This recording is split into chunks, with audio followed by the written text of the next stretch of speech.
Right, another thing I wanted to talk about is the concept of being present, or some people say being in the now. Okay, there's a brilliant book on the subject by Eckhart Tolle, The Power of Now.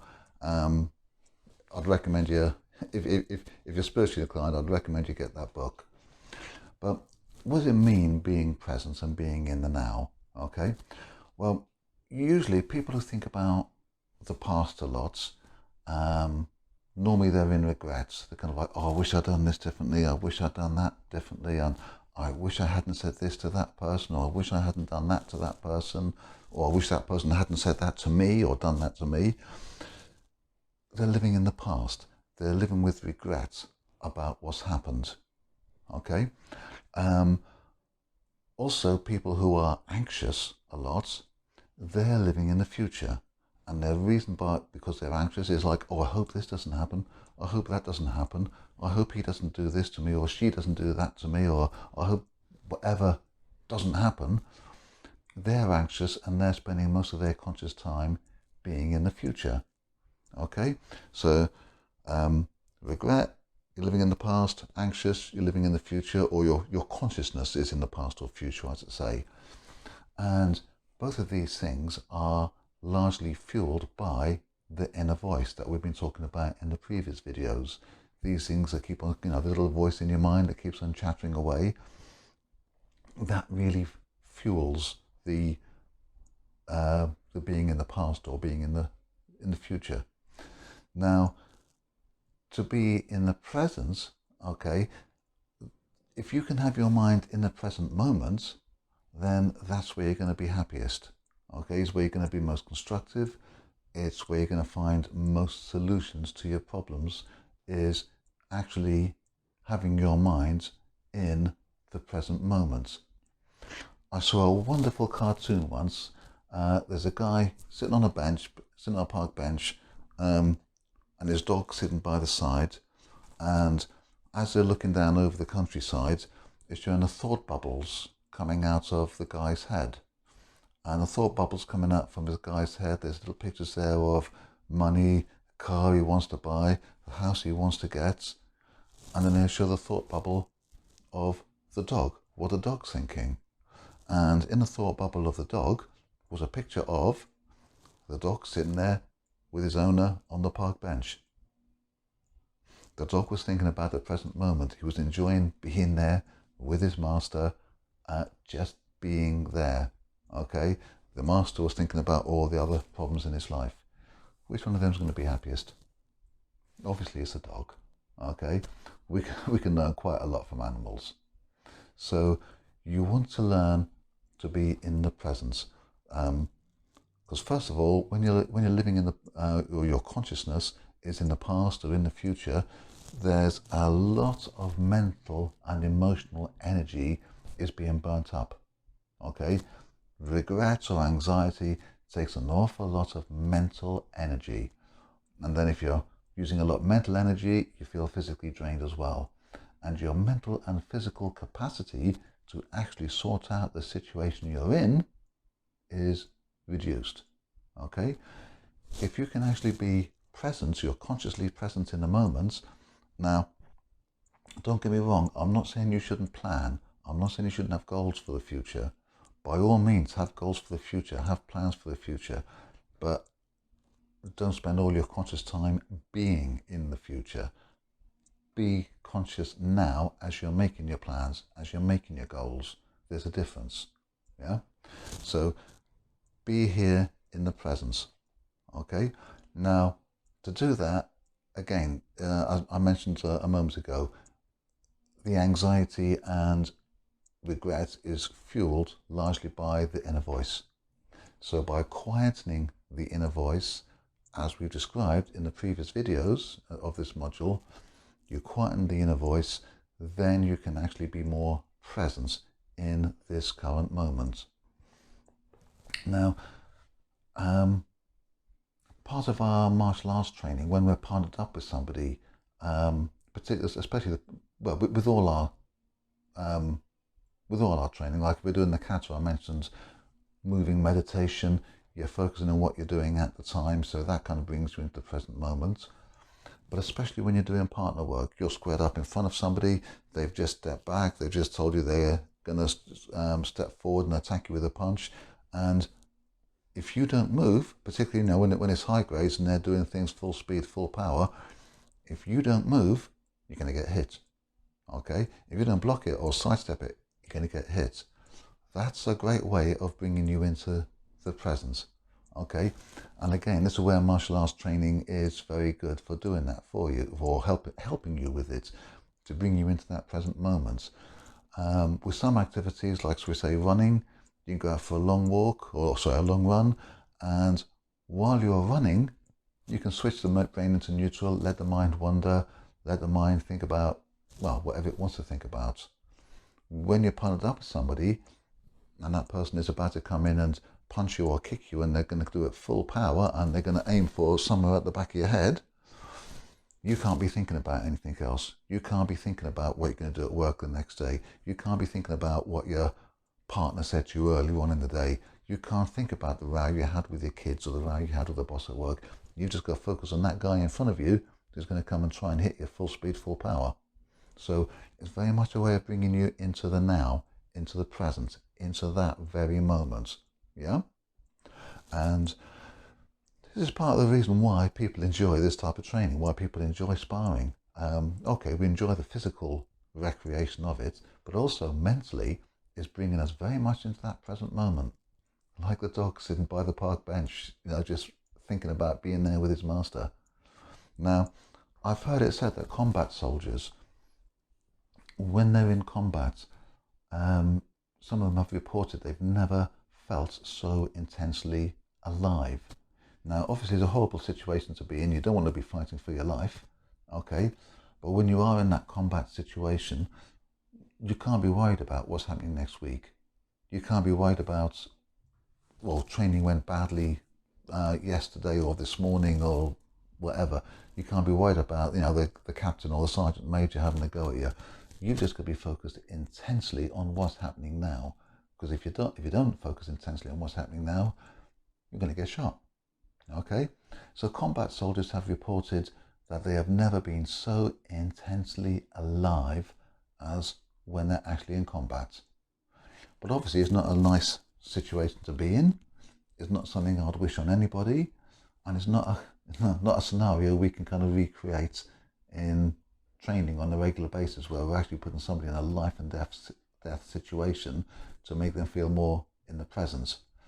But when they're doing partnered up activities, kumite or whatever, then yes, we can kind of have a lesser version of that. And again, as higher grades, as people get higher grades, they tend to put more emotional pressure on each other rather than just stepping back like, oh, Jordan, are you ready? So, Jordan! And it's a much more intense. So the higher grades you get generally, the more intense you are when you step back, when you're ready, when you announce what attack you're going to come in with. If it's a pre-arranged sparring routine, for example. So you put a lot more emotional pressure on the other person, and that brings yourself and them more and more into that present moment. Now, when we get used to that on a regular basis, then obviously we get used to being present. We get used to silencing that inner voice. By silencing the inner voice, all the other things that we've been talking about, the intuition kicking in, and that side of it, the intuition, the instincts, they start kicking in. And that is part of how our training is designed to be. But it helps to be aware of why you train like that, what that training is helping you to achieve, and especially if you are an instructor yourself, okay, this will help you guide your students to achieving this hopefully a little bit more quickly, and understand, get them to understand what they're looking for in their training. Okay, so that's what we're talking about: being present, being in the now.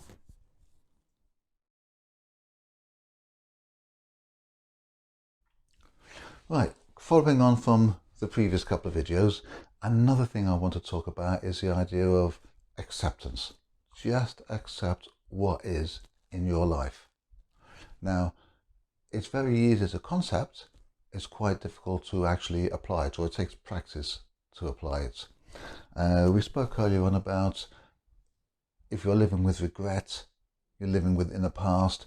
If you've got anxiety, you're living in the future, or you're constantly, your focus is in the past or the future, but you're not actually being present in the current moment. You're not being in the present, in the now. And both of these things, they tend to make your conscious mind louder. They make the inner voice louder, and they take you away from being connected to your unconscious mind, okay, your higher self, whatever you want to call it. So just the ability to accept what is, whether it's a bad job, a bad relationship, a car or that you don't want to drive, or a house you don't want to live in, whether it's something to do with your training, limitations with your training that you don't like. You've got to start from a point of view of accepting that's where I am now. Now, a very important part there is that's where I am now. I'm not saying you've got to accept that, oh, I've got a bad job, so I've got to put up with this job for the rest of my life. Or I've got a bad house, so I'm going to be living in this dump of a house for the rest of my life. I've got to accept that I've got to live here. No, that's not what I mean. It means if you're kind of resisting resisting accepting what your situation is at the moment, then you create a lot of tension in your mind, you create a lot of noise from the internal voice, and you disconnect from the higher intelligence. When you can just accept that's where I am now, like with the anxiety and the regrets, and you can get rid of them, when you can accept where you are now, you release a lot of mental energy. When you've got that mental energy back, then you can think, well, okay, I accept this is where I am now, but what am I going to do to get myself out of it? What am I going to do to move to a different place, get a better car, get a better house, get a better job, be better at my training, whatever it is, okay? From a training perspective, sometimes people, they find it difficult, like, oh, that person over there is so good, I'll never be able to kick like him, or I'll never be able to punch like her, or I'll never be able to do it the way this person does it, or that person does it, or I'll never know as much as they do. All of us have someone that we would like to be like. Some of my students would like to know and be able to do karate as well as me. There's people I train with, I think I'd like to be able to do karate like them, or I'd like to be able to know what he knows.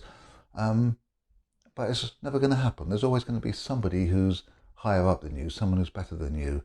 And you just have to accept that these are my limitations, these are my abilities, this is a position I'm in now. And when you do that, like I say, you free up a lot of mental energy.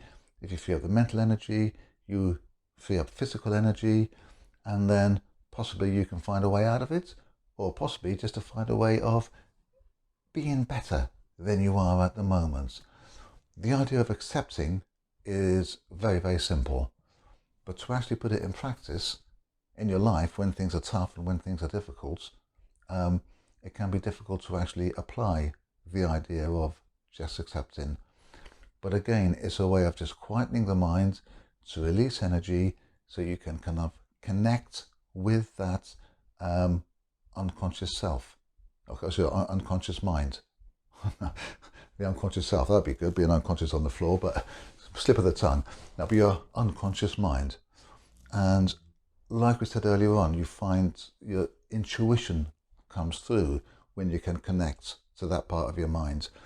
When your intuitions come through, okay, from a karate point of view or self-defense point of view, having the intuition to respond to somebody instantly, respond instantly to an attack and counter straight away, like, mind like water, then there's obvious advantages there from a self-defense point of view. But in any part of your life at all, whether it's a job, materially, relationships, being able to switch off that inner voice, get the intuition, get the answers, okay? I mean, when you're in a combat situation, you need to be respond just like that. It's no good thinking about it. Bang, you're being hit, you're down. You got to be able to do it like that. In other parts of your life, it's not quite so urgent, not quite so immediate.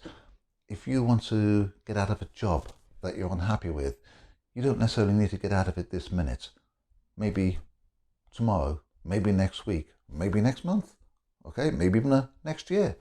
So it doesn't necessarily matter that you is not instant.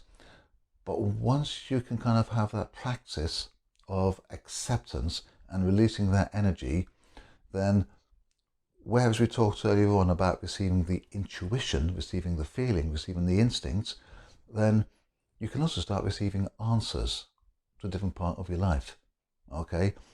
Whatever part of the life it is, relationship, work, materially, as well as your martial arts training, you can receive the answers to your problems by being able to turn the mind off.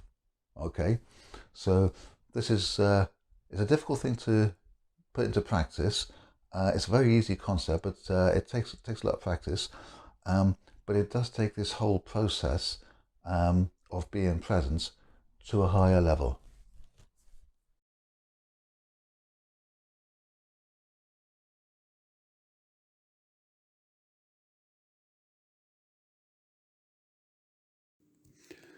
If you enjoyed this video and found it useful, please leave us a like and a comment below. It all helps with the YouTube algorithm and helps our ratings on YouTube. So thank you.